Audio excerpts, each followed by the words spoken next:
Bravo ও মুস্তাফিজের রসায়ন জমে একদম কিট।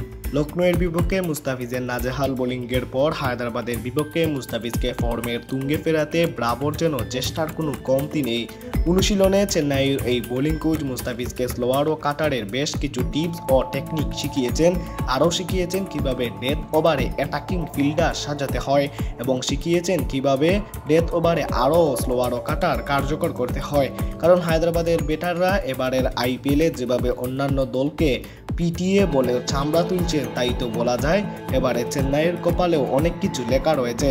তাই তো চেন্নাইয়ের বোলিং লাইন আপকে আরও বেশ কার্যকর হতে হবে এবং চেন্নাইয়ের বোলিং লাইন আপের অন্যতম শক্তি হিসেবে বর্তমানে পরিচিত মুস্তাফিজুর রহমান। তাই তো মুস্তাফিজকে ফর্মে ফেরাতে ডিজে ব্রাভোর জন্য কোনো কমতি নেই। কারণ হায়দ্রাবাদের বিপক্ষে ম্যাচে যদি মুস্তাফিজ ভালো কিছু করতে না পারেন তাহলে পাঞ্জাবের বিপক্ষে মুস্তাফিজ হয়তো সেরা একাদশে নাও জায়গা পেতে পারেন। এই নিয়ে রয়েছে আলোচনা সমালোচনা।